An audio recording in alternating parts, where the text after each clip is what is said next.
everyone, welcome back to my channel. I'm Letty, and today we are talking about some Christian fiction reading reviews. Specifically, we're going to be talking about the Irish Meadows series by Susan Ann Mason. So I was generally unaware of Susan Ann Mason as an author up until a couple months ago when I saw one of her new books on a list of new releases from publishing houses. And I went back on the internet to look up some of her earlier works, and Irish Meadows is one of her earlier works. It's, I believe, her second series, and it was published in 2015 and 2016.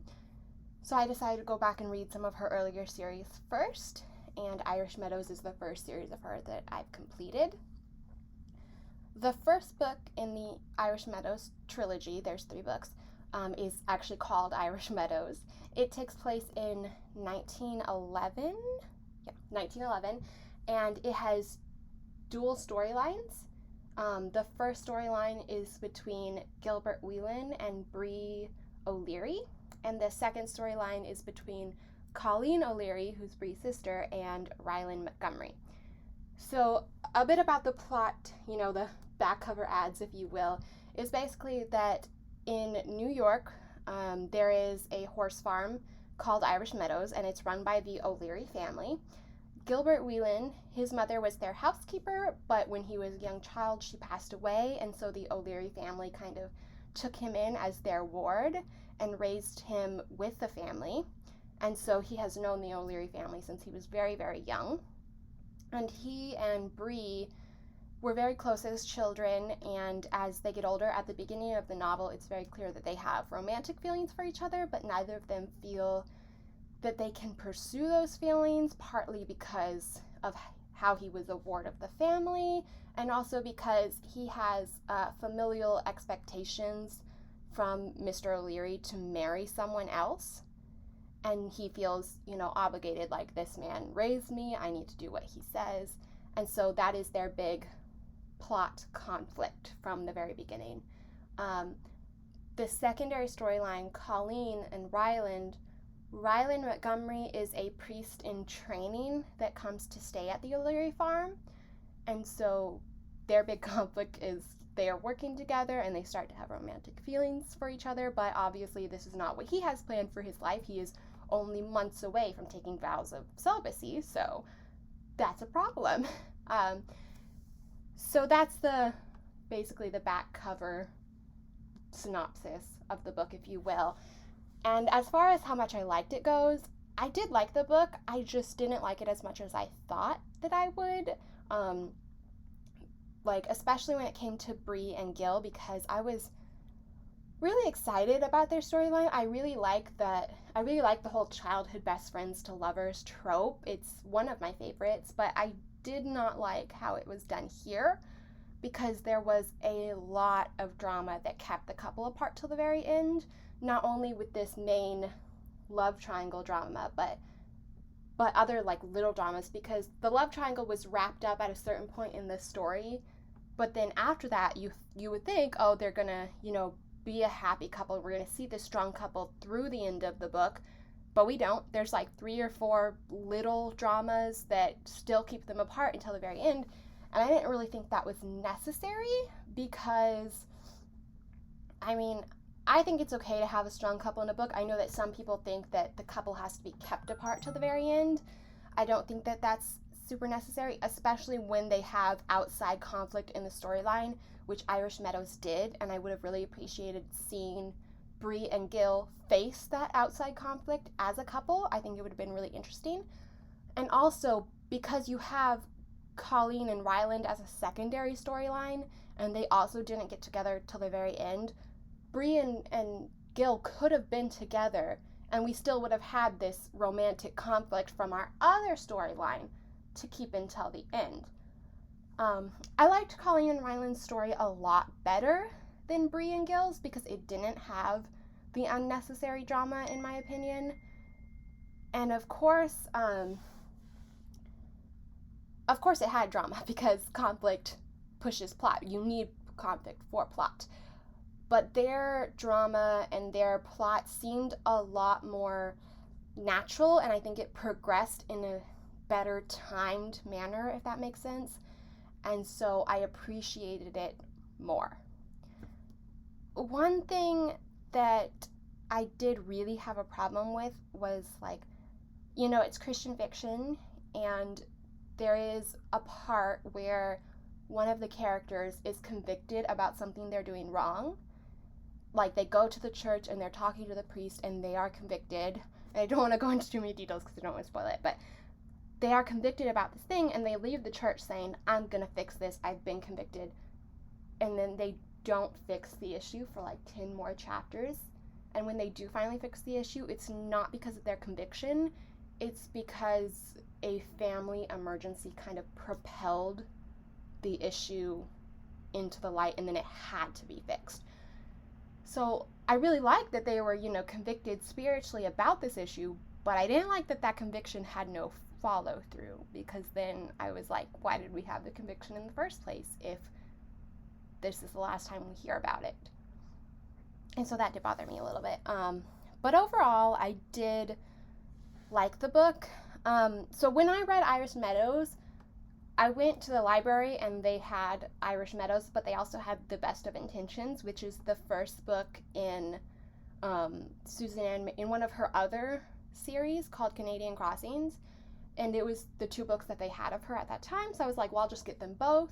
And so I read the first book in the Irish Meadows series and the first book in the Canadian Crossings series at the same time, or back to back, basically. And both of those books had the same type of love triangle, like one brought on by familial expectations. So that worried me a little bit, because I was like, I hope that it's not a recurring theme in her books. But thankfully, the other two books in the Irish Meadows series does not have that same issue. So the second book in the Irish Meadows series is called A Worthy Heart, and it was published towards the end of 2015 or the beginning of 2016. I'm not entirely sure, because one thing says December of 2015 and one thing says January of 2016. So I'm not entirely sure when it was published, but it takes place 3 years later in 1914, and it again has two dual storylines, which is actually something that has happened in all 4 of the Susan and Mason books that I have read so far. So I'm going to go out on a limb here and say that it's something she does in probably most or all of her books, have dual storylines. So for A Worthy Heart, the dual storylines are for Maggie Montgomery and Adam O'Leary, and then the second storyline is for Gabe Montgomery and Aurora Hastings. So I really enjoyed this one a lot better than Irish Meadows, and the back cover ads, so to speak, the teaser is basically that Maggie Montgomery and Gabe Montgomery are Ryland Montgomery's siblings. He was from the first novel, and they are coming over from Ireland to stay with him for a while and to visit the family. And Adam O'Leary, who is the oldest son in the O'Leary family, has been, in the time between the first novel and the second novel, has been in prison. So at the very beginning of A Worthy Heart, he is being let out of prison, and it says that he has really found God in prison through the prison chaplain, and so he's very determined to make a new life, but he's also worried because, he comes from a very well-to-do family in New York with their horse farm, and he's betrayed them, and so he doesn't know if they'll accept him back. So the big drama for him and Maggie is that, the family, the O'Leary family and the Montgomery family, is like, well, stay away from this guy. And she's like, but he seems nice. He seems, like he's changed. And so they have that conflict. And then the second storyline is with Gabe Montgomery and Aurora Hastings. And I really like their storyline because Aurora Hastings is in the first novel. She is part of the Bree-Gil love triangle. Like, Gil is expected to marry her in the first novel, and obviously that goes south. And so in the first novel, we really just see her as this plot device used to keep the main couple apart. But in the second novel, we really see her as her own character, which I appreciated because, nobody wants to just be a plot device. So it's nice to see her fleshed out into a character of her own. And I really liked the way Mason did it because she took the events of the first novel and used it to propel Aurora into her own plot line in the second novel, which I thought was really well done, and her character growth was really well done.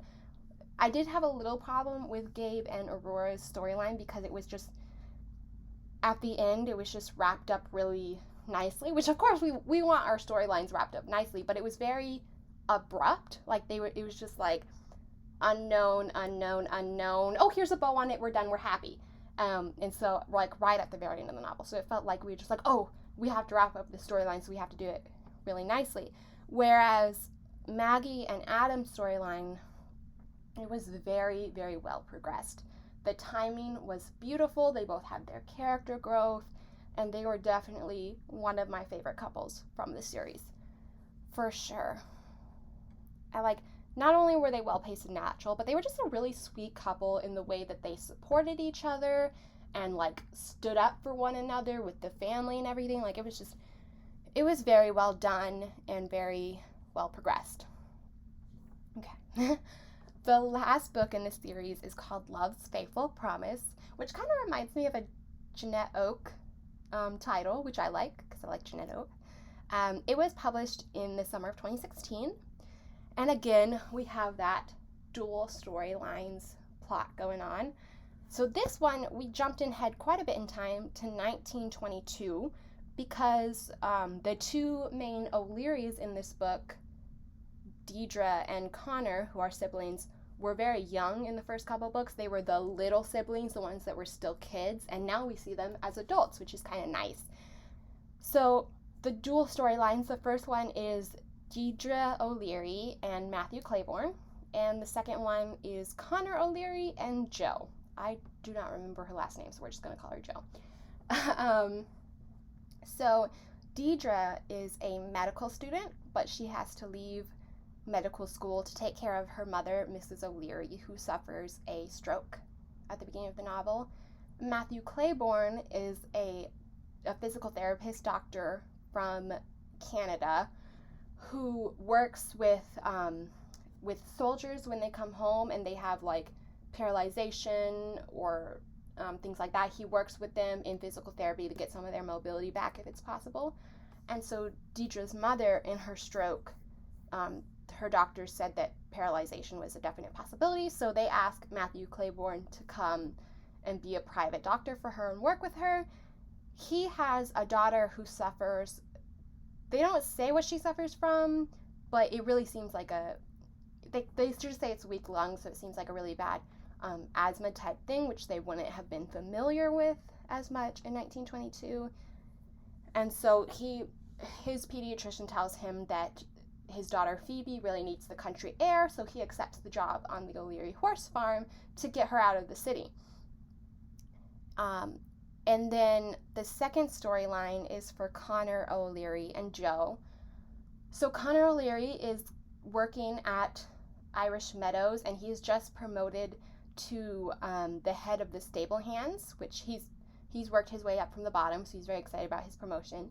When they get a new hire, who is Jo, she is a woman, but she is pretending to be a man, so that creates a bit of conflict, especially when Connor obviously finds out, because we're going to have the plot move forward if he doesn't find out. So yeah, that's the back of the cover teaser for that book. I really like this one, probably the best out of all three. I remember when I finished the book, my first thought was, well, Mason has gotten better with time, or in other words, I liked each book progressively more. And Connor and Jo's storyline was the main reason that I liked this book more than the other two, because the progression of their storyline was just awesome. It was so well timed. Everything marched along great. It wasn't too dramatic. And my favorite thing about them was that they communicated. Obviously, their biggest issue once he finds out she's a girl is their class difference, because he's from this rich family that owns this big horse farm and she is a stable hand. So that's, their big thing, but they're very open and honest about it. Like, when she feels that she is not good enough, they actually talk about it. She doesn't just be like, oh, well, I'm not good enough for him, so I'm going to run away or do this or that. Like, you know, she does say, like, this isn't going to work out because we're too different. But then, you know, they sit down and they talk about it, and he talks to her, and it's just, they communicate, which is a lot of novels have a lot of drama between couples because of misunderstandings. And I appreciated that this couple didn't have that, because when something came up, they just talked about it, which is great. Like the first novel, there was a bit of disparity between how much page time each couple got. I think that I don't know if I mentioned this earlier in the video, but in the first novel, Bree and Gil got a lot more page time than Colleen and Ryland. And I honestly thought that giving them more equal page time would have fixed a lot of my problems with Gil and Bree's storyline, because like I said before, I thought there was just too much drama. But if Colleen and Ryland had more page time, there wouldn't have been enough room for Bree and Gil's drama. So the second novel, the couples really had equal page time, but again in this third novel, Connor and Joe seemed to have less page time than Deidre and Matthew did.